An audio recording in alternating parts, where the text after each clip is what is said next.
All right, today we're looking at lesson 14.3, which is solve problems using ordered pairs. Now, specifically, this is going to be looking at relationships. And so when we look at relationships, there's two different types. One might involve these guys, right? Some of you think, oh, that's Ken and that's Barbie. That isn't, and it's not that type of relationship. But there is some commonalities there. Today, we're going to say that this is Ann and this is Bill, okay? And looking at an example problem here, both Ann and Bill earn the amount shown each week. Ann starts with no money, but Bill starts with $5. How much will Bill have when Ann has $30? Represent this situation using a table and a graph. So we're really going to look at the relationships between this information that they have, okay? Now we know that Ann has no money, Bill has $5. That's just starting off, but they make the same amount every week. So when we get down here, we can really start to plan things, right? Ann is starting with no money. Bill is starting with $5.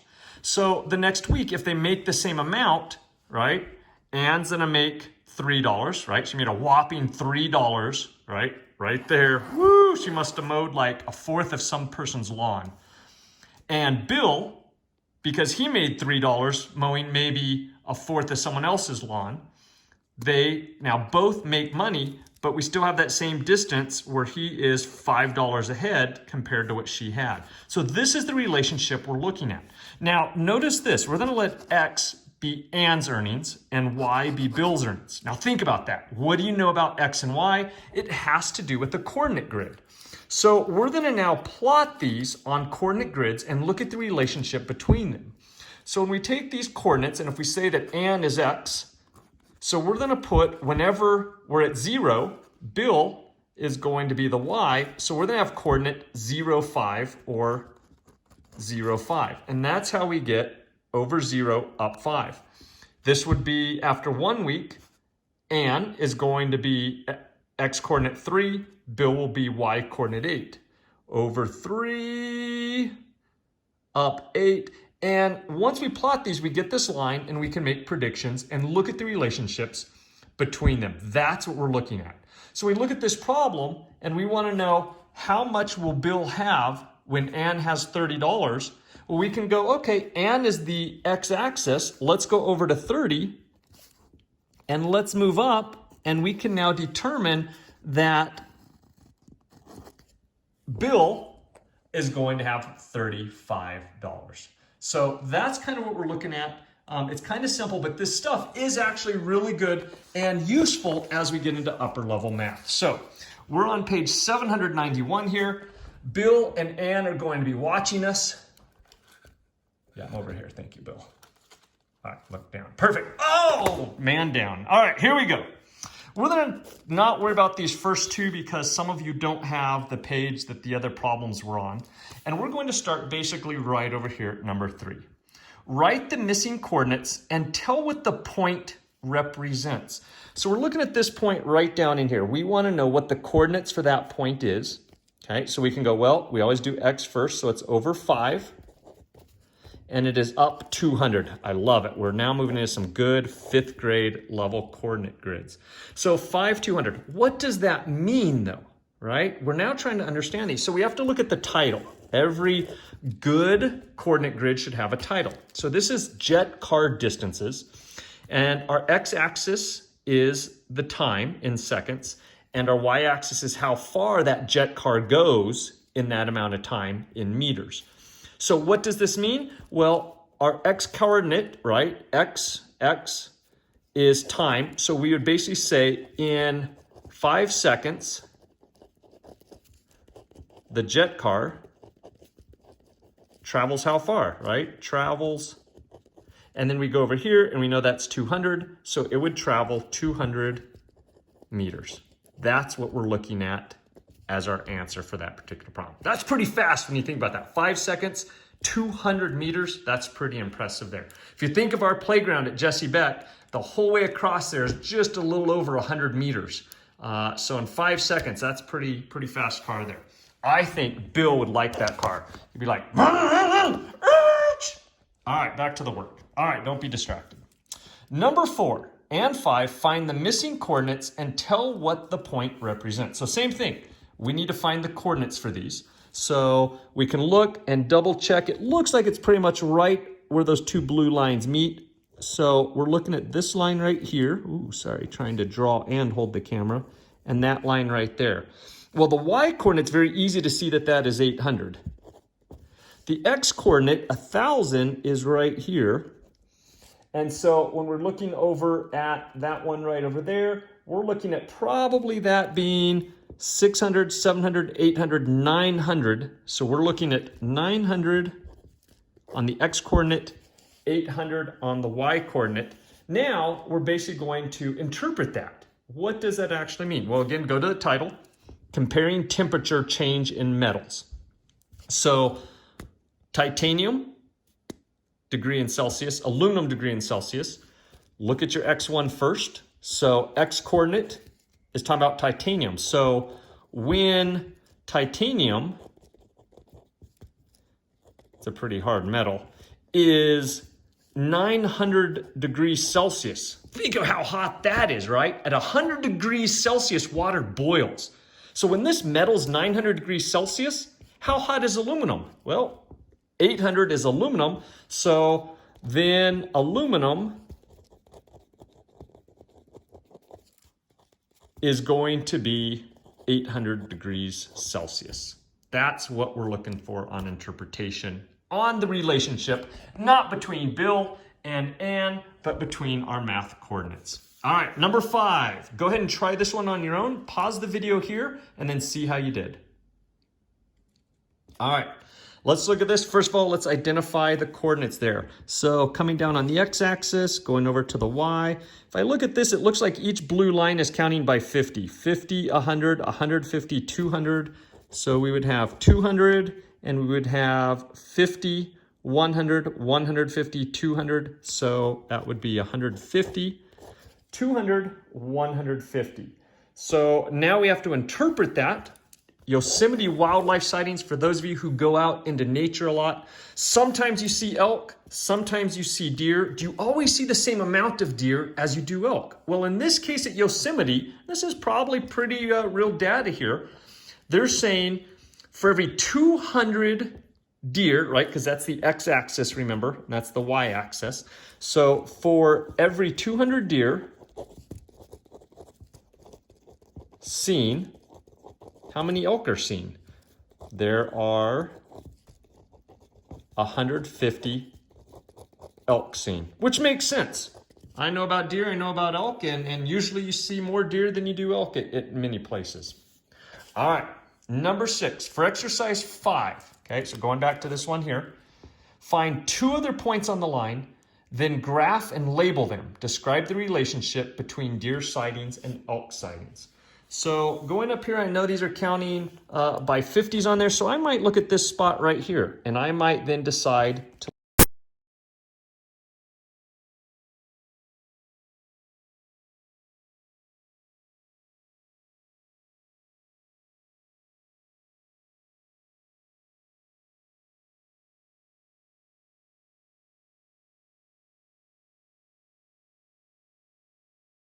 So looking at the back side, we are going to work on 7 and 8. They go together. So 7, graph the points in the table. This is the table on the grid at the right. Then draw a line through the points. So looking at this table, this is a reading log, right? So the table and the coordinate grid have the same exact title. They're both reading logs. We have time in hours. Obviously, that's going to be your x-axis, and you have pages read. So when one person reads for 1 whole hour, they read 20 pages. If they read for 2 hours, they read 40 pages. So would you please go ahead and do number 7, pause the video here. You're simply going to plot these on here, and anywhere there's a blank space, that's for you to simply write in what that coordinate grid is. All right, so at 1 hour, and 1 hour is the time is on the x-axis. So at 1 hour over 1, the person read for 20 minutes, and that would be coordinate 120. For 2 hours, they read for 40 minutes. So over 2, up 40, we're going to write 2, 40, and that nice blank spot they left for us. At 3 hours, it's 60. So 3 hours, 60 pages were read. At 4 hours, 80 pages were read. And at 5 hours, 100 pages were read. So looking at that, now they want us to draw that line. Now I suggest using a good straight edge. Straight lines are really important when we're looking at relationships, and question 8 is going to have us actually do some predictions there. So I'm just going to use the edge of this book here. I'm going to try and hold the camera still, and we want as straight a line as we can get. Mine is not that great, and you're going to extend it right on off like that. That should help us make some predictions. My line could have been better. That's not right on the axes there and going on up. But let's see. If the pattern continues, how many pages will have been read after 6 hours? Use this, make a prediction now based on that. All right, at 6 hours, I'm going to follow this line up, and it comes over this way. Boom, right there, we should have 120 pages would have been read. And that's really helpful. We do a lot of predictions with this in science based on coordinate grids when we get that perfect pattern of a perfectly straight line. Doesn't work all the time, but in this case it did. All right, number 9, higher order thinking. Suppose you have a graph of speed that shows a lion can run 4 times as fast as a squirrel. Name an ordered pair that shows this relationship. Okay, so you know you have squirrels, you know you have lions. Think of how you can do an ordered pair, right? Coordinate pair, ordered pair, that's going to show a coordinate ordered pair for lion versus squirrel. Go ahead and pause it here, try that out, and then try to answer, what does this ordered pair represent?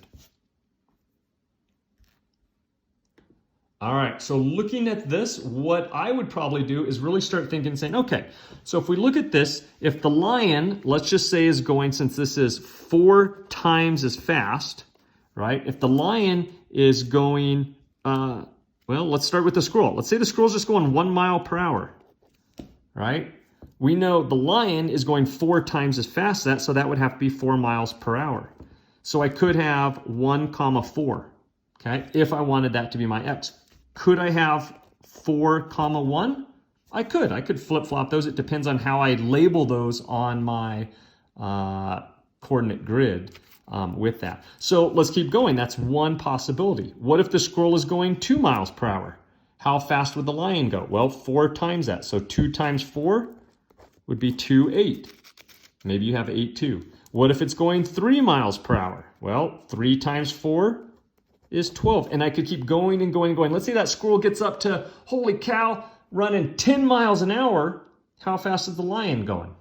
40 miles an hour, right? Now, obviously with this, because we know that there are limits, we can't say the squirrel's running 100 miles per hour and the lion is going 400 miles per hour, right? I can't even get that fast in my tiny little car. So we know a lion's not going to be able to do that. All right, number 10.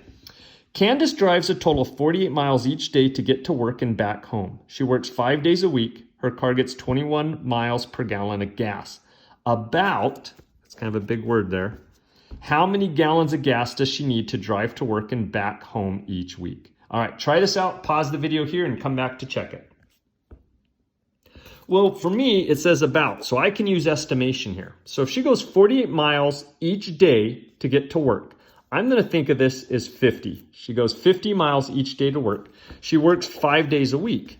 So 50 times 5, she's going approximately 250 miles each day.